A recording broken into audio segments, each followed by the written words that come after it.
Everyone welcome to new vlog. I hope कि आप सब अच्छे होंगे। तो गाइज आज हमारे साथ हैं प्रेजेंट एमएलए साहब कोटा से, और आज हम बहुत सारी बात करने वाले हैं कोटा के स्टूडेंट को लेके। सर सबसे पहले स्वागत है आपका मेरे इस यूट्यूब चैनल पे। बहुत बहुत धन्यवाद। और सर सबसे पहले मैं जानना चाहूँगा कि आप कैसे हैं? मैं एकदम फाइन, बहुत अच्छा हूँ जी। और अभी बहुत बच्चे को ऐसा लगता है कि मतलब जानने के लिए बहुत उत्साहित होते हैं कि आपका जो लाइफ स्टाइल था एमएलए से पहले कैसा था और अभी आपका लाइफ स्टाइल प्रेजेंट टाइम पे कैसा है? देखिए, बहुत ज़्यादा कोई अंतर नहीं है जी। क्योंकि मैं जिसको अपन बचपन काल कहते हैं जी। तो उसमें भी जो नेतृत्व करने की क्षमता थी तो वो बराबर के बच्चों में थी, चाहे हम केजी में थे, चाहे फर्स्ट में थे, चाहे सेकंड में थे, थर्ड में थे। और नाइन्थ में आने के बाद इलेक्शन होते थे तो वो इलेक्शन भी लड़े। सर एक चीज़ मैं जानना चाहूँगा कि आपका कब मन ऐसा हुआ कि मेरे को पॉलिटिक्स में जाना चाहिए? मेरा मन कभी पॉलिटिक्स में जाने का कोई ऐसा मन बना नहीं। मेरा सोशल वर्क्स में बहुत इंटरेस्ट था और लोगों की मदद करना। और प्रारंभ में जैसी मदद कर सकते थे, कोई दुर्बल बच्चे को कोई बलवान बच्चा सता रहा होता या कोई इस तरीके का बच्चा होता था जो बहुत बलिष्ठ और बहुत दादा टाइप का बच्चा होता था, और वो तो उसकी मदद करना या और अन्य इस प्रकार की मेरी रुचि थी। परंतु फिर चूंकि मेरा मानना है कि हर व्यक्ति का, चाहे वो छात्र हो, वो एक प्रारब्ध लेकर पैदा होता है। बिल्कुल बिल्कुल। और सारी चीज़ें उसके अनुसार फिर चलने लगती हैं, और वैसा ही मैं समझता हूँ कि मेरे साथ भी हुआ। राजनीति में प्रवेश एक समाज सेवा के नाते, और फिर उसके बाद धीरे धीरे राजनीति की ओर कदम आगे बढ़ने लगे। सर अभी आते हैं कोटा के स्टूडेंट के ऊपर। मेरा एक सवाल था जो कि बहुत ही बच्चों का ये सवाल है। अभी कोटा का सर ऐसा सिनेरियो चल रहा है कि हॉस्टल ग्रेंट बहुत ज़्यादा हो गया है, तो बहुत ऐसे बच्चे होते हैं जो मिडिल क्लास के होते हैं, वो उतना एफर्ट नहीं कर पाते हैं एक अच्छे हॉस्टल, या फिर एक होता है कि नहीं, बहुत इतना ज़्यादा महंगा कर दिया कि वो कहीं ना कहीं मन होता है उनका कोटा आने का, बट वो आ नहीं पाते किसी कारणवश। तो सर मैं आपसे जानना चाहूँगा इस पर आप क्या कहना चाहोगे? देखिए, दोनों ही बातें हैं।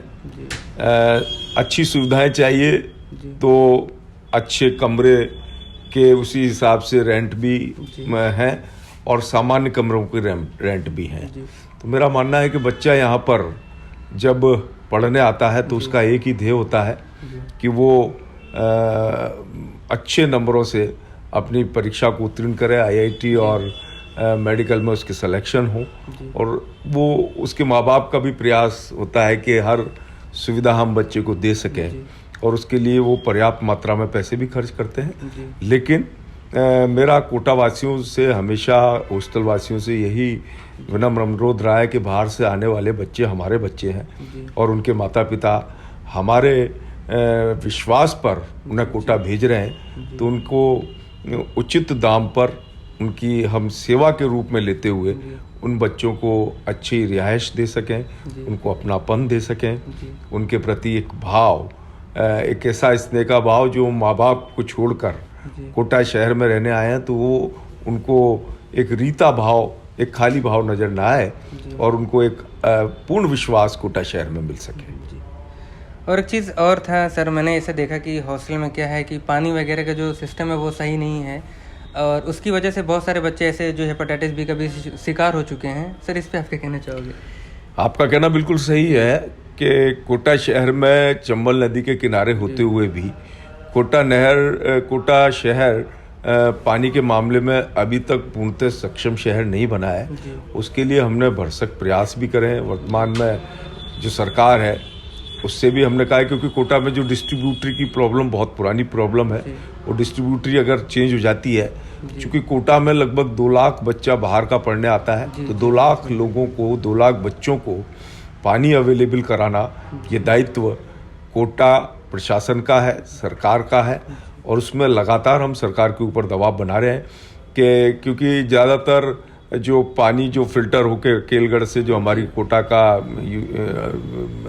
अंटक वेल है उससे आता है, परंतु उसकी पूर्ति नहीं होने के कारण जो जितने भी ट्यूबवेल से वाटर सप्लाई होती है, जो वाटर टैंकरों से जब पानी की सप्लाई होती है तो उसमें कहीं ना कहीं कोई वायरस भी हो सकते हैं, उनका पूरा ध्यान रखना चाहिए। उनको वो वायरस नहीं आ सके तो क्लोरीन, फ्लोराइड भी बहुत है इस मतलब कोटा शहर के पानी में जी। फ्लोराइड भी है, तो कहीं ना कहीं ये व्यवस्थाएं सुदृढ़ प्रशासन को करनी चाहिए। और मैं और बात भी करूंगा जिलाधीश महोदय से, और प्रयास करेंगे कि जो कोटा में बच्चे अपना अध्ययन करने आ रहे हैं उनको अच्छी जल व्यवस्था, अच्छी माकूल व्यवस्था, चिकित्सा व्यवस्था उनको मिल सके जी। एक चीज़ सर और मैं आपसे जानना चाहूँगा, स्टूडेंट के लेके ये था, अभी होता क्या है कि कुछ ऐसे बच्चे होते हैं जो कोटा आते हैं, उनका फ्रेंड सर्कल कभी होता है कि ना कि गलत लोगों का संगत पकड़ लेते हैं, तो कहीं ना कहीं वो अपने ट्रैक से डेविएट हो जाते हैं। सर उस पर क्या कहना चाहिए, बच्चे अपने ट्रैक पे फिर से कैसे आए? देखिए, ये एक ऐसी उम्र होती है जब बच्चों को कई सारी चीज़ें, लेकिन जो खराब चीज़ है उनकी गंभीरता को वो समझ नहीं पाते और अपने जीवन को, अपने माँ बाप के पैसों को, सबको व्यर्थ बहा देते हैं। और संपूर्ण जीवन पढ़ाई करने के लिए इतना पैसा खर्च करने के बाद, घर वालों से अलग रहने के बाद भी वो संपूर्ण जीवन उनका पूरी तरीके से खराब हो जाता है। तो इसलिए आवश्यकता है कि बच्चे जो सिर्फ अध्ययन के लिए आ रहे हैं तो वो बहुत कॉशियस रहे। जहाँ हमारी संगति खराब हुई तो निश्चित रूप से उसका प्रभाव हमारे संपूर्ण जीवन पर पड़ने वाला है। हम हमारे दिमाग पर अनावश्यक बोझ भी ना पालें, हम बहुत ज़्यादा दबाव में, तनाव में ना रहते हुए सिर्फ अध्ययन और अपना स्वस्थ मनोरंजन जो हम कर सकते हैं वो बच्चों को करना चाहिए। और उनका प्रयास हो कि वो एक ऐसे देश से हैं जहाँ धर्म, संस्कृति और अध्यात्म की गंगा बहती है, तो अपने अंदर उस धर्म, संस्कृति और अध्यात्म की दीप को वो हमेशा जलाए रखें, ईश्वर पे विश्वास रखें और साथ ही साथ अपने माता पिता, जो कई तो बहुत अमीर हैं, कई मध्यम हैं, कई गरीब हैं, सबकी इच्छाएं हैं कि उनके बच्चे बहुत बड़े ओहदों पर पहुँचे, IIT, अच्छे बीटेक, मेडिकल की उनकी जो है परीक्षाओं को उत्तीर्ण कर सकें। और बच्चों को भी प्रयास करना चाहिए इस और कि जब माता पिता इतना पैसा खर्च कर उनकी सुविधाओं का ध्यान रखते हुए उन पर पूरा अपना डिवोशन, समर्पण उनका अपने बच्चों के प्रति है, तो बच्चों को भी बहुत गंभीरता के साथ अपने स्वास्थ्य का, अपने अध्ययन का ध्यान रखते हुए कोटा शहर में रहकर और कोटा शहरवासियों का भी नाम रोशन करें, माता पिता का नाम भी गौरवान्वित करें और मैं तो कहूँगा इस देश का भी नाम वो गौरवान्वित करें। सर आपने बहुत ही एकदम डीप वे में और बहुत ही अच्छी तरीक़ों से बच्चों को समझाया है। सर एक क्वेश्चन मेरा और था, यहाँ पे कोटा में नीट और जेईई की प्रिपरेशन के लिए बहुत सारे बच्चे आते हैं, यहाँ पे कंपटीशन भी बहुत ज़्यादा दिखता है। और आपकी फील्ड से मैं एक चीज़ रिलेट करना चाहूँगा बच्चों के लिए, जैसे कि आपका इलेक्शन के दौरान जो होता है वो प्रेशर बहुत ज़्यादा होता है, कहीं ना कहीं वो भी एक आपका एग्ज़ाम होता है। तो सर मैं जानना चाहूँगा आप उस प्रेशर को कैसे डील करते हैं और बच्चे को एग्ज़ाम के टाइम पे उनका प्रेशर कैसे डील करना चाहिए? देखिए, मैं पहले ही कह चुका कि ये देश धर्म और अध्यात्म और संस्कृति का देश है और हमारे यहाँ के जितने भी जैसे महाभारत है, गीता जी हैं, ये विश्व की सबसे ज़्यादा पढ़ी जाने वाली और सबसे ज़्यादा सार ग्रंथ, सार वाले ग्रंथ हैं। तो निश्चित रूप से जो गीता का सार है उसमें बहुत अच्छी बात लिखी हुई है कि कर्म किए जा और फल की इच्छा मत कर। जहाँ हम फल की इच्छा पहले से ही रख लेते हैं तो निश्चित रूप से हमारे उद्देश्य से हम डगमगा जाते हैं। हमें निरंतर प्रयास करना है और बहुत सारी ऐसी चीज़ें हैं जो हम देखते आते हैं, जो हम सुनते आते हैं। ओंकार का जाप है, रिलैक्सेशन एक्सरसाइजेज हैं जिसको हम योग निद्रा भी कहते हैं।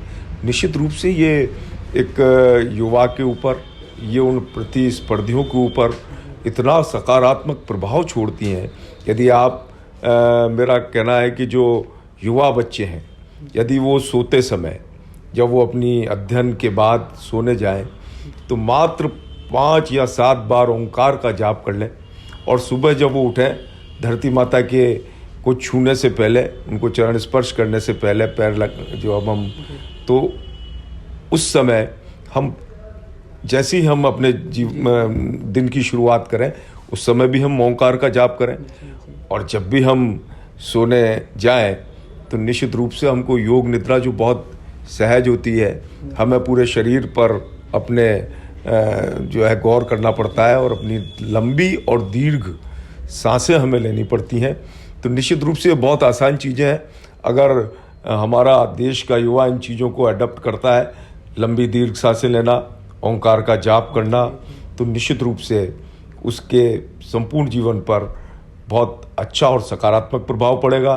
साथ ही उसको कंसंट्रेशन डेवलप करने के लिए एक छोटा सा अभ्यास और करना चाहिए कि वो जिस समय भी जो काम कर रहा है, यदि वो नहा रहा है तो उसका पूरा ध्यान नहाने के ऊपर, खाना खा रहा है तो उसका पूरा ध्यान खाने के ऊपर, जब वो पढ़ाई कर रहा है तो उसका पूरा कंसंट्रेशन पढ़ाई के ऊपर होना चाहिए। मैं तो कहूँगा कि अगर वो टूथपेस्ट भी कर रहा है तो उस समय उसका पूरा ध्यान अपने दांतों और ब्रश के बीच में जो जम्स निकल रहे हैं उन पर ध्यान होगा। तो धीरे धीरे धीरे धीरे उसकी कॉन्सेंट्रेशन पावर जो है, जिसको हम एकाग्र क्षमता कहते हैं, एकाग्रता क्षमता कहते हैं, उस कॉन्सेंट्रेशन पावर में अद्भुत बढ़ोतरी होगी। और वो अगर क्लास में बैठकर भी वो अपने टीचर ने उसको जो पढ़ा दिया तो उसको मैं कहता हूँ कि घर पर आकर अभ्यास करने की आवश्यकता नहीं होगी, अगर उसने कॉन्सेंट्रेट होकर अपने टीचर की, अपने लेक्चरर की बात सुन ली। मैं इस विषय में बताना चाहूँगा कि हमारे देश में ऐसे संत हुए हैं जिनका नाम हम सभी जानते हैं, स्वामी विवेकानंद जी। बहुत संक्षिप्त में बताता हूँ कि वो एक बार शिकागो के बाद विदेश में किसी कार्यक्रम में गए थे और एक अपने अंग्रेजी मित्र के यहाँ वो ठहरे, इंग्लिश मित्र के, फॉरेनर के यहाँ वो ठहरे और उस फॉरेनर के यहाँ बैठे थे। तो उस समय उनको कोई पुस्तक हाथ में लग गई और वो पुस्तक पढ़ने लगे, लेकिन उनके जो मित्र थे वो उनके लिए जूस लेकर आए और उनको कहा कि आप ये जूस पी लो, तो उन्होंने उसकी तरफ ध्यान नहीं दिया। उन्होंने लगभग 3 बार किया तो वो बड़े अनमने हुए कि हम तो इनका आतिथ्य कर रहे हैं, इनको इतना सम्मान दे रहे हो, हमारी बात नहीं सुन रहे। और वो जूस रख के और वो बाहर चले गए। और लगभग जब भी 20-25 मिनट बाद उनकी वो पुस्तक पूरी हुई होगी, उन्होंने पुस्तक रखी, जूस देखा तो उन्होंने आवाज़ आए, भाई ये जूस कहाँ साहब, मैं तो आपको 3 बार आवाज़ दी, आप तो मेरी बात सुनी नहीं, तो हम तो साहब आपका इतना सम्मान कर रहे थे। उन्होंने कहा मैं क्षमा चाहता हूँ, मेरा बिल्कुल ध्यान नहीं था, मैं पुस्तक में मेरा पूरा ध्यान था और मैं आपकी तरफ ध्यान कि नहीं साहब, ऐसा नहीं होता कि मैं 3 बार बड़ी ज़ोर से आपके कान पे आवाज़ लगाई। उन्होंने कहा मेरा बिल्कुल, आप विश्वास माने कि मेरा बिल्कुल ध्यान नहीं किया। तो फिर तो आपको इस पुस्तक में से सब याद हो गया होगा। उस विदेशी व्यक्ति ने उनसे कहा कि हाँ मेरे को इसमें से सब कुछ याद है। तो और तो उन्होंने पुस्तक लेकर जब उनसे पूछना चालू किया कि शायद उनको ही ध्यान ना, हाँ जी। तो उन्होंने जो चीज़ पूछी स्वामी जी ने पेज समेत, पैराग्राफ समेत उसका पूर्ण जैसा लिखा हुआ था वैसा का वैसा वर्णन किया। तो इतनी एकाग्र क्षमता को हम बढ़ा सकते हैं जो हमारे छात्रों के लिए बहुत आवश्यक है। ठीक है सर, बहुत बहुत धन्यवाद सर, आपका बिजी शेड्यूल से आपने हमारे लिए टाइम निकाला सर, उसके लिए बहुत बहुत धन्यवाद आपका। आपका धन्यवाद, आपने मेरे को कोटा शहर में बाहर के विभिन्न शहरों से आए बच्चों से मेरा जो है रूबरू कराया, उनसे साक्षात्कार कराया।